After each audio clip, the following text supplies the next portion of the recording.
दोस्तों, बर्बरीक भीम के पौत्र और घटोत्कच के पुत्र थे। बचपन से ही वे एक वीर योद्धा थे। उन्होंने अपनी मां से युद्ध कलाएं सीखी थी। बर्बरीक को 3 बाणों का वरदान प्राप्त था।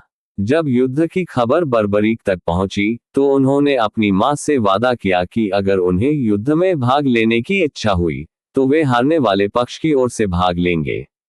युद्ध से पहले कृष्ण ने हर योद्धा से पूछा कि महाभारत युद्ध को अकेले खत्म करने में उन्हें कितने दिन लगेंगे। भीष्म ने कहा 16 दिन, द्रोण ने कहा 21 दिन, कर्ण ने कहा 18 दिन, अर्जुन ने कहा 28 दिन। कृष्ण ने हर योद्धा से पूछा और अलग अलग उत्तर मिले। कृष्ण ब्राह्मण का वेश धारण करके बर्बरीक के पास गए और उनसे वही सवाल पूछा। बर्बरीक ने कहा, वे सिर्फ 1 मिनट में युद्ध खत्म कर देंगे। कृष्ण ने बर्बरीक से पूछा कि वे सिर्फ 1 मिनट में युद्ध कैसे खत्म कर देंगे। तब बर्बरीक ने उन्हें अपने 3 बाणों के बारे में बताया। उन्होंने कहा कि पहला बाण उन सभी चीजों को चिन्हित करने के लिए उपयोग किया जाता है जिन्हें वह नष्ट करना चाहता है। यदि वह दूसरा बाण उपयोग करता है, तो दूसरा बाण उन सभी चीजों को चिन्हित करेगा जिन्हें वह बचाना चाहता है। तीसरा बाण उपयोग करने पर यह उन सभी चीजों को नष्ट कर देगा जो चिन्हित नहीं है, और फिर उसके तरकश में वापस आ जाएगा। दूसरे शब्दों में, एक बाण से वह अपने सभी लक्ष्यों को ठीक कर सकता है, और दूसरे से वह उन्हें नष्ट कर सकता है। तब कृष्ण ने ब्राह्मण का वेश धारण कर उसे प्रदर्शन देने के लिए कहा। बर्बरीक ने प्रदर्शन देने के लिए एक पेड़ को लक्ष्य के रूप में चुना।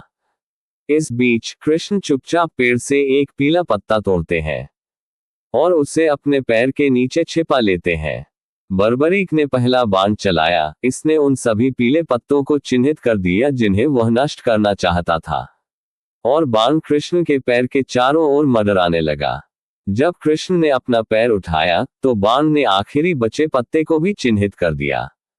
दूसरे बाण से बर्बरीक ने उन सभी हरे पत्तों को चिन्हित कर दिया जिन्हें वह बचाना चाहता था, और तीसरे बाण से उसने सभी पीले पत्तों को नष्ट कर दिया।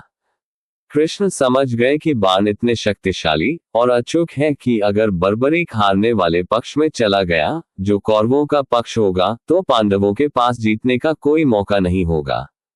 तब कृष्ण ने अपनी पहचान बताई और उससे समझाया कि वह जिस भी पक्ष का समर्थन करेगा, वह अपनी शक्ति के कारण दूसरे पक्ष को कमजोर कर देगा। इसके बाद कोई भी पक्ष विजयी नहीं होगा और वह अकेला जीवित बचेगा। इसलिए कृष्ण दान में उसका सिर मानकर युद्ध में उसकी भागीदारी से बचते हैं।